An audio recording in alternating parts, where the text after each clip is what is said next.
नमस्ते दोस्तों, रोशन fantasy cricket में आपका स्वागत है।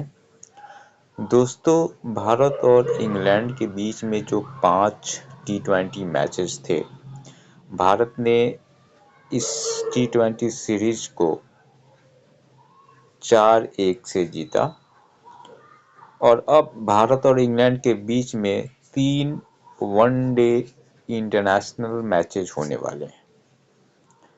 पहला जो वनडे इंटरनेशनल ओडीआई मैच होगा वो 6 फरवरी को खेला जाएगा दोपहर 1:30 बजे से।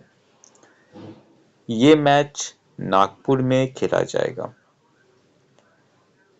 अगर हम पिच की बात करें तो सिंस इंडिया का कोई भी पिच है वो ऑब्वियसली स्पिनर्स को सपोर्ट करता है, तो ये जो नागपुर का पिच है इस पे भी आप एक्सपेक्ट कर सकते हैं कि स्पिनर्स को भी मदद मिलेगी और अच्छे रन्स बनेंगे, चाहे इंडिया पहले बैटिंग करे या इंग्लैंड पहले बैटिंग करे।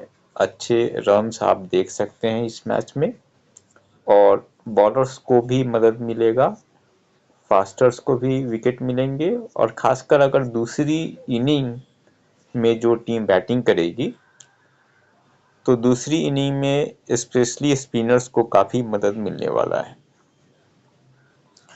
अब हम अगर प्लेइंग 11 की बात करें तो प्लेइंग 11 अभी कंफर्म नहीं हुआ है, बट अगर इंडिया की अगर पहले बात करें तो जो प्रोबेबल प्लेइंग 11 होगी उसमें रोहित शर्मा होंगे, शुभम गिल होंगे, विराट कोहली जैसा कि आप जानते हैं कि तीसरे नंबर पे बैटिंग करने आते हैं, फिर श्रेयस अय्यर हैं।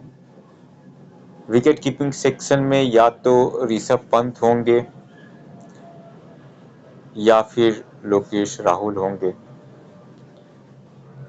फिर ऑलराउंडर सेक्शन में हार्दिक पांड्या होंगे, रविंद्र जडेजा होंगे, अक्षर पटेल होंगे या फिर वाशिंगटन सुंदर होंगे और बॉलिंग में अर्शदीप सिंह होंगे, मोहम्मद शामी होंगे और कुलदीप यादव होंगे। अब अगर हम इंग्लैंड की बात करते हैं तो इंग्लैंड में जो प्लेइंग 11 इनका था टी20 सीरीज में, ऑलमोस्ट वही प्लेयर्स आपको ओडीआई में भी देखने को मिलेंगे। एक जो चेंज होने वाला है वो है जो रूट का। जो रूट आपको टी20 मैच में नहीं दिखे थे, साउथ अफ्रीका टी20 वो खेल रहे थे और ओडीआई जो सीरीज शुरू होने वाला है 6 फरवरी से, इसमें आप जो रूट को खेलते हुए देखेंगे। तो सबसे पहले बात करते हैं कि क्या होगा प्लेइंग 11, कैसे एक्सपेक्ट कर सकते हैं आप प्लेयर्स के परफॉर्मेंस इस मैच में, किस प्लेयर्स को आपको सिलेक्ट करना चाहिए। सिंस पहला मैच है तो ऑब्वियस है कि थोड़ी सी कंफ्यूजन हो जाती है कि किस प्लेयर्स को सिलेक्ट करें, किस प्लेयर्स को सिलेक्ट नहीं करें। तो मैं इस वीडियो में आपको बताऊंगा कि कौन कौन से प्लेयर्स हैं जो अच्छा परफॉर्म कर सकते हैं, जिनको कि आप सिलेक्ट कर सकते हैं, किनको कैप्टन या वाइस कैप्टन बनाना है। तो इस वीडियो में बने रहिएगा और जल्दी से सब्सक्राइब कर लीजिएगा चैनल को। तो सबसे पहले हम विकेट कीपर सेक्शन में आते हैं। विकेट कीपर सेक्शन में आप देख रहे होंगे जोस बटलर हैं, एल राहुल हैं, ऋषभ पंत हैं, पी सॉल्ट हैं। अब जैसा कि अभी जो इंग्लैंड का टी20 सीरीज अभी जो समाप्त हुआ है, मैंने सभी टी20 मैचेस की वीडियोस बनाए थे और इसमें आपको बताया था कि पी सॉल्ट जो है बहुत अच्छे फॉर्म में नहीं है। टी20 सीरीज में बहुत अच्छा इनका परफॉर्मेंस नहीं था और ओडीआई में भी इनका कोई बहुत अच्छा स्कोर बना पाएंगे इसका उम्मीद बहुत ही कम है। तो पी सॉल्ट को आप ड्रॉप करके चल सकते हैं। ऋषभ पंत की बात करें तो ऋषभ पंत का हालिया फॉर्म बहुत अच्छा रहा है और खासकर इस वेन्यू में बहुत ही अच्छा रिकॉर्ड्स हैं उनके। तो पहला जो सिलेक्शन होना चाहिए वो ऋषभ पंत का होना चाहिए। फिर अगर इंग्लैंड की तरफ से बात करें तो जैसा कि हमने देखा है कि T20 सीरीज में इंग्लैंड ने काफ़ी स्ट्रगल किया है, खासकर स्पिनर्स के खिलाफ। लेकिन जोस बटलर ने एक दो मैचेस छोड़ के बाकी मैचेस में ठीक ठाक बैटिंग करी थी। तो जोस बटलर को पर आप चांस ले सकते हैं और पहले ओडीआई मैच में आप इनको सिलेक्ट करके जा सकते हैं। तो विकेट कीपर सेक्शन से हमने जोस बटलर को पिक किया है और ऋषभ पंत को पिक किया है। अब हम आते हैं बैटिंग सेक्शन में। बैटिंग सेक्शन में अभी मैं चेक कर रहा था, विराट कोहली का और रोहित शर्मा का प्रीवियस जो रिकॉर्ड्स हैं अभी लास्ट के जो मैचेस थे, तो बहुत अच्छा अभी फॉर्म में नहीं लग रहे हैं दोनों। हालांकि विराट कोहली का इस ग्राउंड पे अच्छा रिकॉर्ड्स है और बहुत ही बड़े लेवल के खिलाड़ी हैं, तो हो सकता है कि इस मैच में एक लंबी पारी खेलें और हो सकता है कि सेंचुरी भी लगा दे। तो आप अगर मल्टीपल टीम्स बना रहे हैं तो किसी एक टीम में आप रोहित शर्मा, विराट कोहली दोनों को ले सकते हैं। अगर आप एक या दो टीम बना रहे हैं तो मैं रोहित शर्मा को ड्रॉप करूंगा, मैं विराट कोहली के साथ जाऊंगा। फिर हम आते हैं जो रूट पे।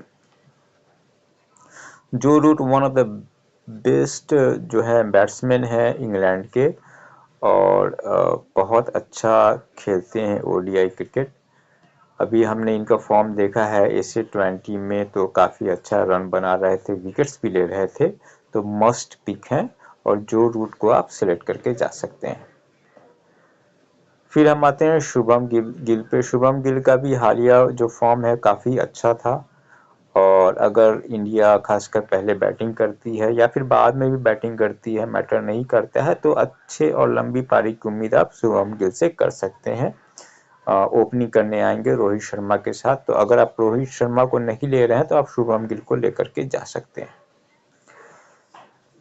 श्रेयस अय्यर बहुत अच्छे पिक में नहीं कहूँगा, फर्स्ट मैच में आप इनको ड्रॉप करके भी जा सकते हैं। फिर हम आते हैं वेन डैकेट पे। वेन डैकेट को हमने देखा कि जो 5 T20 सीरीज हुए थे उसमें 2 मैचेस इन्होंने ठीक ठाक खेला था, बाकी मैचेस में नहीं चले थे और ऐसा मानना है कि ओडीआई में भी ओपनिंग करने आएंगे पी सॉल्ट के साथ। तो अगर आप मल्टीपल टीम्स बना रहे हैं या फिर अगर मान के चलो कि पहले इंग्लैंड बैटिंग करती है तो वेन डैकेट को आप सेलेक्ट कर सकते हैं, अदरवाइज इनको आप ड्रॉप करके जा सकते हैं।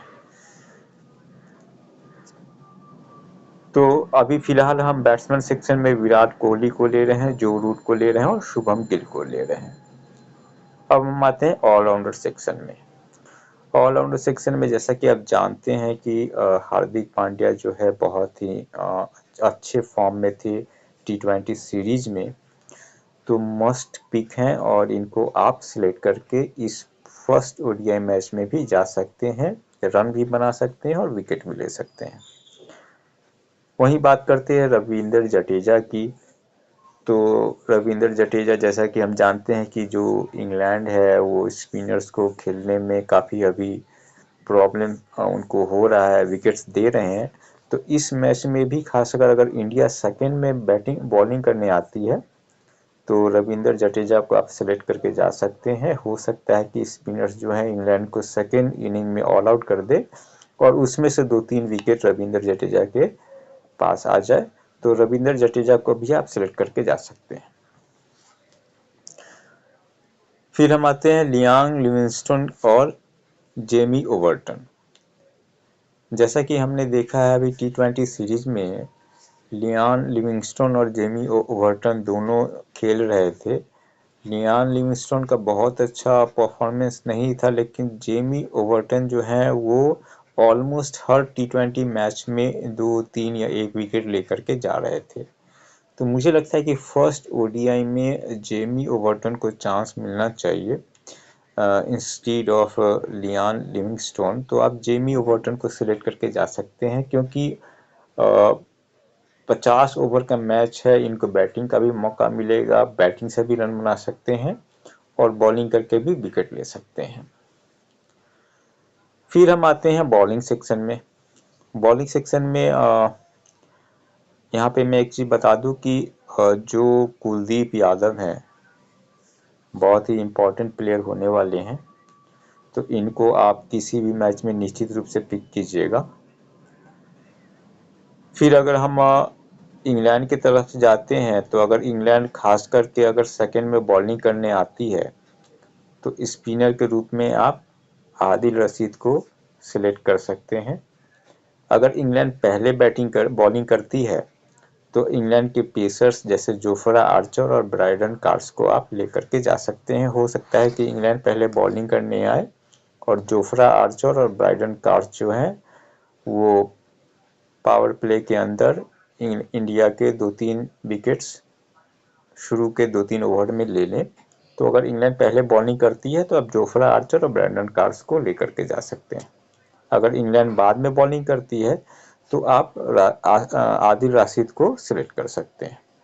ठीक उसी तरह अगर इंडिया पहले बॉलिंग करने आती है तो कुलदीप यादव के साथ आप अर्शदीप सिंह को और मोहम्मद शामी को सिलेक्ट कर सकते हैं। तो ये प्रेडिक्शन जो है ये आप फाइनल प्रेडिक्शन नहीं है।